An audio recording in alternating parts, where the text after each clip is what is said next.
Hello friends, Manish Kumar देव YouTube channel में आप सभी का स्वागत है।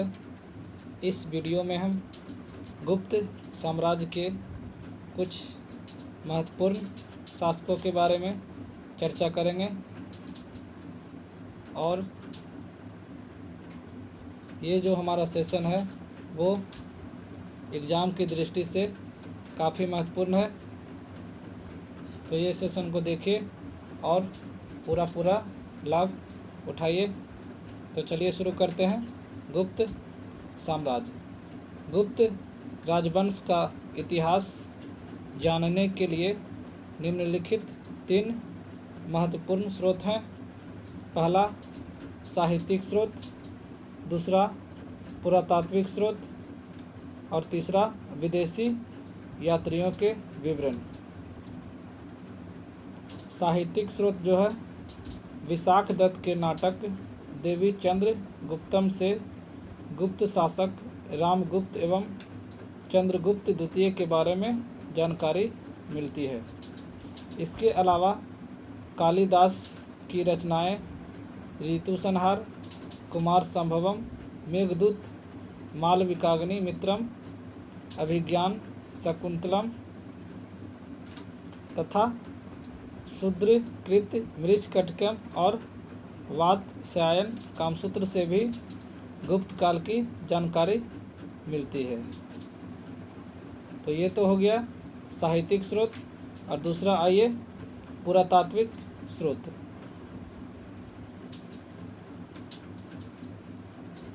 पुरातात्विक स्रोत में अभिलेखों, सिक्कों तथा स्मारकों से गुप्त राजवंश के इतिहास का ज्ञान होता है। समुद्रगुप्त के प्रयाग प्रशस्ति अभिलेख से गुप्त साम्राज्य के बारे में जानकारी मिलती है। स्कंदगुप्त के भीतरी स्तंभ लेख से हुन आक्रमण के बारे में जानकारी मिलती है, जबकि स्कंदगुप्त के जूनागढ़ अभिलेख से इस बात की जानकारी प्राप्त होती है कि उसने सुदर्शन झील का पुनर्निर्माण करवाया था। गुप्तकालीन स्वर्ण सिक्कों का सबसे बड़ा ढेर राजस्थान प्रांत के बयाना से प्राप्त हुआ है। अजंता एवं बाघ की गुफाओं के कुछ चित्र भी गुप्तकालीन माने जाते हैं। और तीसरा हो गया विदेशी यात्रियों का विवरण। गुप्त काल के प्रमुख विदेशी यात्री जो है, पहला फाहियन एक चीनी यात्री था और चंद्रगुप्त द्वितीय के शासनकाल में भारत आया था। इसने मध्य देश का वर्णन किया है। दूसरा विदेशी यात्री वेनसांग ने कुमारगुप्त प्रथम, बुधगुप्त, नरसिंहगुप्त, वालादित्य आदि गुप्त शासकों का उल्लेख किया है। इसके विवरण से ही यह पता चलता है कि कुमारगुप्त ने नालंदा महाविहार की स्थापना करवाई थी। अब आइए दोस्तों, गुप्त काल के प्रमुख शासकों के बारे में विस्तार से चर्चा करेंगे। तो देखिए, श्रीगुप्त गुप्त वंश का संस्थापक कौन था? तो आंसर में हो जाएगा श्रीगुप्त। गुप्त ने महाराज की उपाधि धारण किया था। किसने? श्रीगुप्त ने महाराज की उपाधि धारण किया था। नेक्स्ट पॉइंट है, गुप्त साम्राज्य का उदय 3री शताब्दी के अंत में हुआ था। गुप्त साम्राज्य का उदय कब हुआ था? तो आंसर में हो जाएगा 3री शताब्दी के अंत में। नेक्स्ट पॉइंट है, गुप्त साम्राज्य की स्थापना कौशाम्बी में हुई थी। गुप्त साम्राज्य की स्थापना कहाँ हुआ था? तो आंसर में हो जाएगा कौशाम्बी। श्रीगुप्त का शासनकाल 240 ईस्वी से 280 ईस्वी तक चला था। श्रीगुप्त का शासनकाल कब से कब तक था? तो 240 से 280 ईस्वी तक था।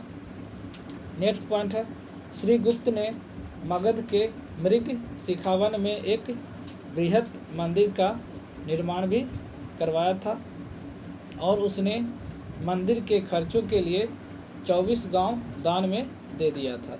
किसने? तो श्री गुप्त ने। श्री गुप्त का उत्तराधिकारी उसका पुत्र घटोत्कच था। श्री गुप्त का उत्तराधिकारी कौन था? तो उसका पुत्र घटोत्कच था। घटोत्कच का शासनकाल 280 ईस्वी से 319 ईस्वी तक था। घटोत्कच का शासनकाल कब से कब तक था? तो 280 से 319 ईस्वी तक था। नेक्स्ट पॉइंट है स्कंदगुप्त के सुपिया के लेख रीवा मध्य प्रदेश में भी गुप्तों की वंशावली घटोत्कच के समय से ही प्रारंभ मानी जाती है।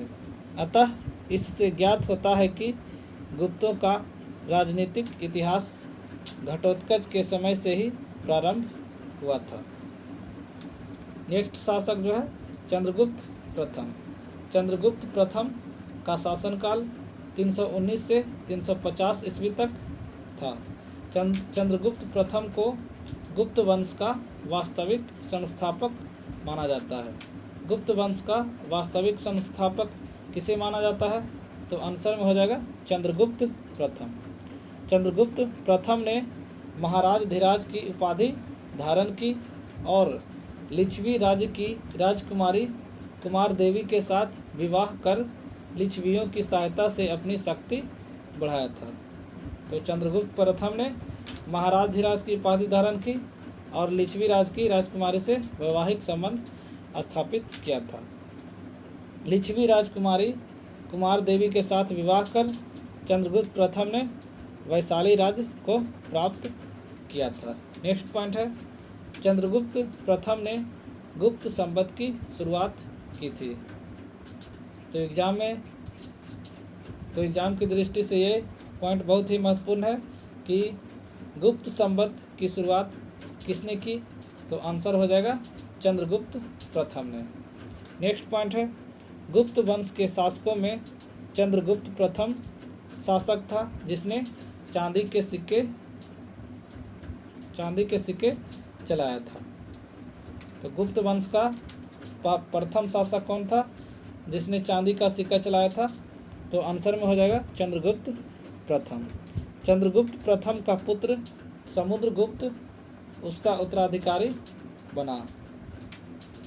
अब आइए दोस्तों समुद्रगुप्त के बारे में विस्तार से चर्चा करते हैं। समुद्रगुप्त का शासनकाल 350 से 375 ईस्वी तक चला था। समुद्रगुप्त का शासनकाल कब से कब तक चला था? तो 350 से 375 ईस्वी तक। चंद्रगुप्त प्रथम का उत्तराधिकारी समुद्रगुप्त हुआ। चंद्रगुप्त प्रथम का उत्तराधिकारी कौन हुआ?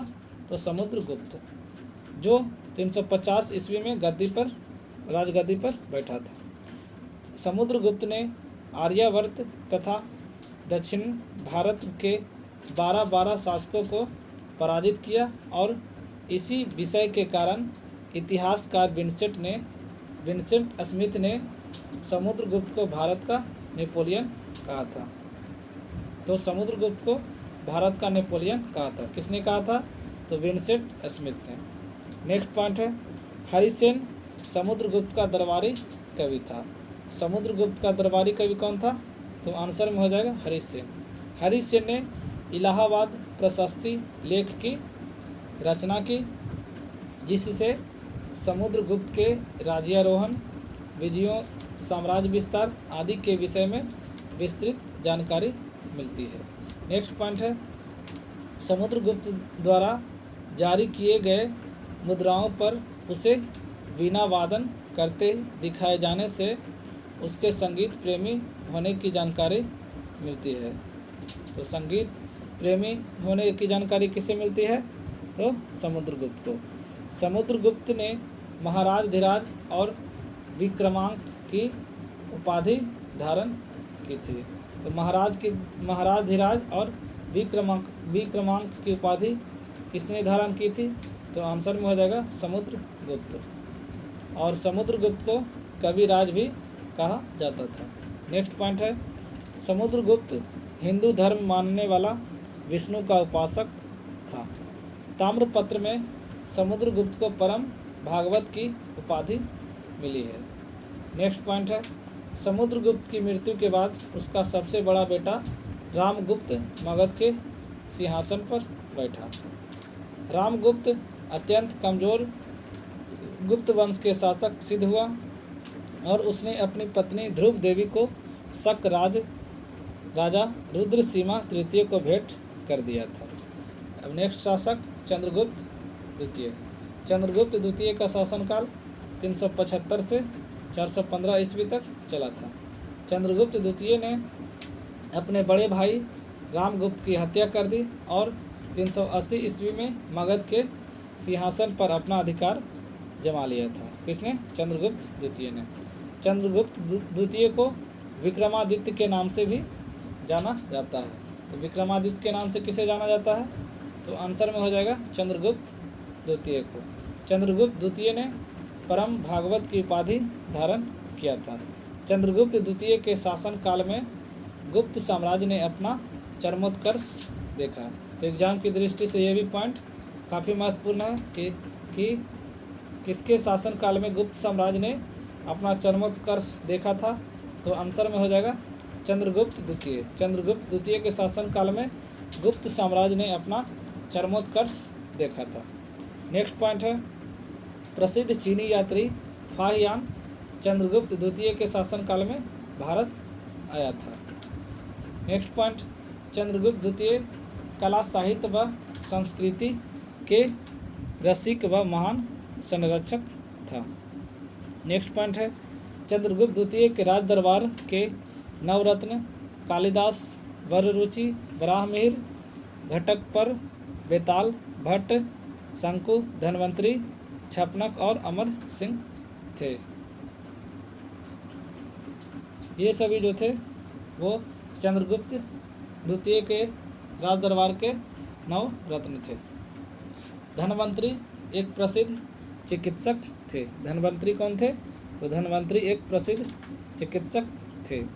चंद्रगुप्त द्वितीय ने पाटलिपुत्र को अपनी प्रथम राजधानी और उज्जैनी को अपनी दूसरी राजधानी बनाया था। तो चंद्रगुप्त ने अपनी प्रथम राजधानी किसे बनाया था? तो आंसर में हो जाएगा पाटलिपुत्र को, और द्वितीय राजधानी उज्जैनी को बनाया था। नेक्स्ट पॉइंट है, ध्रुव स्वामिनी चंद्रगुप्त द्वितीय की महारानी थी। नेक्स्ट पॉइंट है, शकों पर विजय पताका फहराने के उपलक्ष्य में चंद्रगुप्त द्वितीय ने चांदी के सिक्के जारी किया था। तो चांदी का सिक्का किसने जारी किया था? तो आंसर में हो जाएगा चंद्रगुप्त द्वितीय ने। चंद्रगुप्त द्वितीय का उत्तराधिकारी कौन हुआ? कुमारगुप्त प्रथम। कुमारगुप्त प्रथम का शासनकाल 415 से 455 ईस्वी तक था। चंद्रगुप्त द्वितीय का उत्तराधिकारी उसका पुत्र कुमारगुप्त हुआ। चंद्रगुप्त द्वितीय का उत्तराधिकारी कौन हुआ? तो आंसर में हो जाएगा कुमारगुप्त। कुमारगुप्त प्रथम का एक अन्य नाम महेंद्रादित्य था। नेक्स्ट पॉइंट है, कुमारगुप्त ने नालंदा विश्वविद्यालय की स्थापना की थी। नालंदा विश्वविद्यालय की स्थापना किसने की? तो आंसर में हो जाएगा कुमारगुप्त ने। कुमारगुप्त कार्तिकेय का उपासक था। वह अन्य धर्म के प्रति आदर का भाव रखता था। नेक्स्ट पॉइंट है, कुमारगुप्त प्रथम का शासन शांति और समृद्धि के लिए प्रसिद्ध है। कुमारगुप्त के सिक्कों से पता चलता है कि उसने अश्वमेध यज्ञ किया था। नेक्स्ट पॉइंट है, कुमारगुप्त प्रथम का उत्तराधिकारी स्कंदगुप्त था। स्कंदगुप्त का शासनकाल 455 से 467 ईस्वी तक था। स्कंदगुप्त के शासनकाल में भारत पर हुनों ने आक्रमण किया था। नेक्स्ट पॉइंट है, जूनागढ़ अभिलेख के अनुसार स्कंदगुप्त ने हुनों के आक्रमण को विफल कर दिया था। जूनागढ़ अभिलेख में हुनों को मलिक कहा गया है। नेक्स्ट पॉइंट है, स्कंदगुप्त ने पर्णदत्त को सौराष्ट्र का राज्यपाल बनाया था। सौराष्ट्र का राज्यपाल किसे बनाया था? तो स्कंदगुप्त ने पर्णदत्त को। नेक्स्ट पॉइंट है, स्कंदगुप्त ने गिरनार पर्वत पर स्थित सुदर्शन झील का पुनरुद्धार करवाया था। नेक्स्ट पॉइंट है, बुद्धगुप्त ने नालंदा महाविहार को धन दान में दिया था। नेक्स्ट पॉइंट है, गुप्त काल की राजकीय भाषा प्राकृत थी। तो गुप्त काल की राजकीय भाषा क्या थी? तो आंसर में हो जाएगा प्राकृत थी। गुप्त वंश का अंतिम प्रमुख शासक कौन था? तो भानुगुप्त था। गुप्त वंश का अंतिम शासक भानुगुप्त था। गुप्त काल में ग्राम प्रशासन की सबसे छोटी इकाई थी। गुप्त काल में ग्राम जो है प्रशासन की सबसे छोटी इकाई थी। नेक्स्ट पॉइंट है, ग्राम समूह की छोटी इकाई पेट कहलाते थे। ग्राम समूह की छोटी इकाई क्या कहलाता था? तो आंसर में हो जाएगा पेट। नेक्स्ट पॉइंट है, गुप्त काल में राजस्व का सबसे बड़ा स्रोत भू राजस्व था। गुप्त काल में उज्जैन व्यापार का महत्वपूर्ण केंद्र था। तो आंसर में क्या हो जाएगा? उज्जैन। नेक्स्ट पॉइंट है, गुप्त काल में सैन्य विभाग सर्वाधिक प्रमुख विभाग था। नेक्स्ट पॉइंट है, गुप्त काल में सती प्रथा का भी प्रचलन था। तो सती प्रथा का प्रचलन किस में था? तो आंसर में हो जाएगा गुप्त काल में। नेक्स्ट पॉइंट है, 510 ईस्वी में प्राप्त भानुगुप्त के एरन अभिलेख से पहली बार किसी के सती होने का प्रमाण प्राप्त होता है। इसमें भोजराज की मृत्यु पर उसकी पत्नी के सती होने का वर्णन मिलता है। नेक्स्ट पॉइंट है, गुप्त काल में वेश्यावृत्ति करने वाली महिलाएं गणिका कहलाती थी और वृद्ध वेश्याएं कुटनी कहलाती थी। किसके काल में? तो गुप्त काल में वेश्या जो करती थी वो गणिका कहलाती थी और वृद्ध महिलाएं कुटनी कहलाती थी। नेक्स्ट पॉइंट है, गुप्त काल के सम्राट वैष्णव धर्म के अनुयायी थे। उन्होंने वैष्णव धर्म को राजधर्म बनाया। गुप्तों का राज चिन्ह विष्णु का वाहन गरुड़ था। नेक्स्ट पॉइंट है, गुप्त काल में वैष्णव धर्म संबंधित सबसे महत्वपूर्ण अवशेष देवगढ़ झांसी का प्रसिद्ध दशावतार मंदिर है। नेक्स्ट है, दशावतार मंदिर में गुप्तकालीन विष्णु की प्रसिद्ध मूर्ति विराजमान है। गुप्त काल में चांदी के सिक्के को रुपया का कहा गया है। गुप्त काल में चांदी के सिक्कों को क्या कहा गया है? तो आंसर में हो जाएगा रुपये का। नेक्स्ट पॉइंट है, गुप्त काल की अजंता की गुफाएं बौद्ध धर्म की महायान शाखा से संबंधित है। नेक्स्ट पॉइंट है, गुप्त काल को संस्कृत साहित्य का स्वर्ण युग माना जाता है।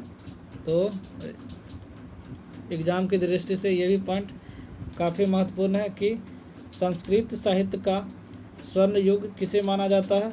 तो आंसर में हो जाएगा गुप्त काल को। गुप्त काल को संस्कृत साहित्य का स्वर्ण युग माना जाता है। नेक्स्ट पॉइंट है, चंद्रगुप्त द्वितीय के शासनकाल में संस्कृत भाषा के सबसे प्रसिद्ध कवि कालिदास थे। चंद्रगुप्त द्वितीय के शासनकाल में संस्कृत भाषा के सबसे प्रसिद्ध कवि कौन थे?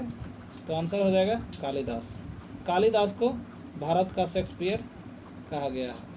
नेक्स्ट पॉइंट है, शूद्रक द्वारा रचित मृच्छकटिकम संस्कृत साहित्य के सर्वाधिक रोचक नाटकों में से है और अत्यंत प्रसिद्ध थे।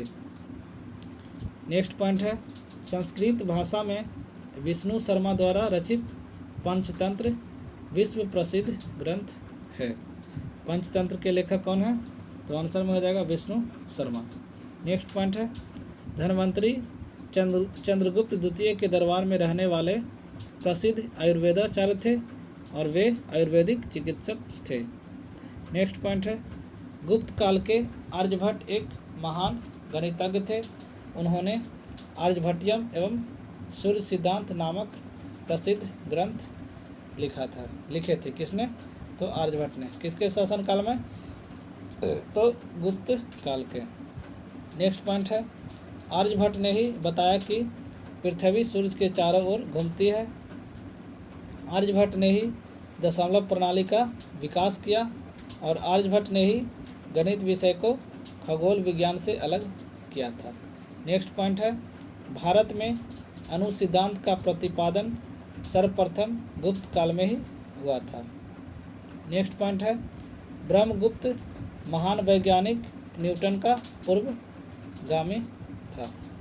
नेक्स्ट पॉइंट है, ब्रह्मगुप्त ने ही सबसे पहले कल्पना की थी कि प्रकृति के एक नियम के अनुसार सभी वस्तुएं पृथ्वी पर गिरती है और ऐसा इसलिए होता है कि पृथ्वी स्वभावतः सभी वस्तुओं को अपनी ओर खींच लेती है। नेक्स्ट पॉइंट है, वराहमिहिर गुप्त काल के ही प्रसिद्ध खगोल शास्त्री थे। वराहमिहिर कौन थे? तो गुप्त काल के खगोल शास्त्री थे।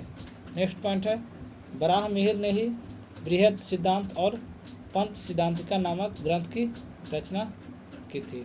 तो बृहद सिद्धांत और पंच सिद्धांतिका नामक ग्रंथ की रचना किसने किया था? तो आंसर में हो जाएगा वराहमिहिर। नेक्स्ट पॉइंट है, पुराणों की वर्तमान रूप में रचना भी गुप्त काल में ही हुई थी, जिसमें ऐतिहासिक परंपराओं का वर्णन है। नेक्स्ट पॉइंट है, धर्मशास्त्र की रचना भी गुप्त काल में ही हुआ था। धर्मशास्त्र की रचना कब हुआ था? तो आंसर में हो जाएगा गुप्त काल में। मंदिर बनाने का विकास भी गुप्त काल में ही हुआ था। नेक्स्ट पॉइंट है, गुप्त काल को सांस्कृतिक उपलब्धियों के कारण भारतीय इतिहास का स्वर्ण युग माना जाता है। तो ये भी दोस्तों एग्ज़ाम की दृष्टि से काफ़ी महत्वपूर्ण है कि भारतीय इतिहास का स्वर्ण युग किसे कहा जाता है? तो आंसर में हो जाएगा गुप्त काल को। तो दोस्तों ये था आज का महत्वपूर्ण सेशन। वीडियो कैसा लगा ज़रूर बताइएगा। अगर वीडियो अच्छा लगे तो लाइक कीजिए, नए हैं तो चैनल को सब्सक्राइब कीजिए और कमेंट में ज़रूर कुछ लिखिए। अब मिलते हैं नेक्स्ट वीडियो में, तब तक के लिए जय हिंद, जय भारत।